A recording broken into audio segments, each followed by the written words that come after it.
जय श्रीराम ताईंनो आणि दादांनो. श्री ब्रह्मचैतन्य गोंदवलेकर महाराज प्रवचन 30 जुलै. राम करता हे जाणून चित्ती जगात संत ऐसे वर्तती. बघूया ह्याबद्दल श्री गोंदवलेकर महाराज काय म्हणतात.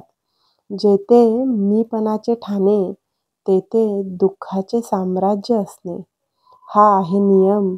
म्हणून मी सांगतो राखावा नेम.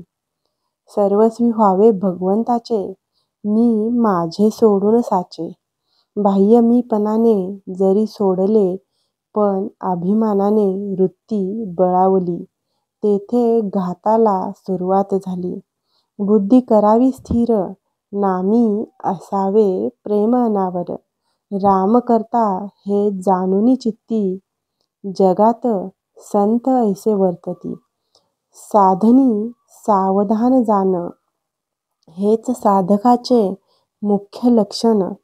वाहा वेशाने कसाही नटला, जगाला भुलविता झाला, तरी जोवरी नाही चित्त स्थिर, कसा पावेल रघुवीर. आजवर केल्या गोष्टी फार, भल्या बुऱ्या असतील जाण, त्याचा न करावा विचार, पुढे असावे खबरदार. मानावी परस्त्री माते समान, दुसऱ्याचे न पाहावे उणेपण. परनिंदा टाळावी, स्वतःकडे दृष्टी वळवावी. गुणाचे करावे संवर्धन, दोषाचे करावे उच्चाटन. याला एकच उपाय जाण, अखंड असावे अनुसंधान. प्रपंच न मानावा सुखाचा, तो असावा कर्तव्याचा.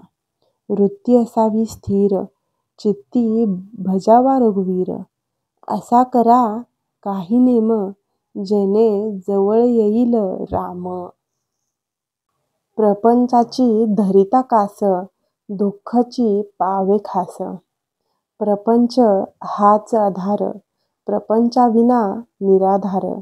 ऐशी होई ज्याची वृत्ती, समाधान न ये त्याचे हाती. तुम्ही सुज्ञ भाविक जाण, एवढे ऐकावे माझे वचन. दृष्टमतीची उत्पत्ती, ही दुर्जनाची संगती.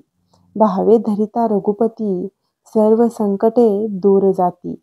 वृत्ती असावी खंबीर, ज्याचा आधार रघुवीर. दुर्जनाचे जैसे मन, पापनास न फुटे द्रव्य जाण. तैसे प्रपंची इच्छी जो सुख, जे आजवर कोणास न मिळाले देख.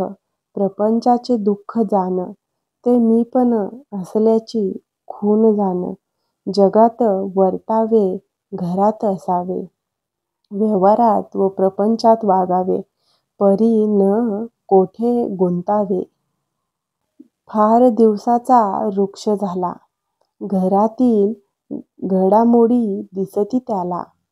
जैसे तो न सोडी आपले स्थान, तैसे वागावे आता आपण. ज्याचे घरी रामाचा वास, तेने न राहावे कधी उदास. सदा राखावे समाधान, मुखी भगवंताचे नाम. आता प्रेम ठेवा नामी, कृपा करील चक्रपाणी. आता करा चित्त स्थिर, हृदयी धरा रघुवीर. रामा वाचून न आणावा विचार, हाच माझा आशीर्वाद. बोध वाक्य. जेथे नाम तेथे राम, हा ठेवावा विश्वास. कृपा करील रघुनाथ खास. प्रवचनाच्या शेवटी मी जय श्रीराम नामाचा जप करणार आहे. जय श्रीराम, जय श्रीराम, जय श्रीराम, जय श्रीराम, जय श्रीराम, जय श्रीराम, जय श्रीराम, जय श्रीराम, जय श्रीराम, जय श्रीराम, जय श्रीराम. रामाच्या चरणी नमन करून मी आजच्या प्रवचनाचा शेवट करते. धन्यवाद.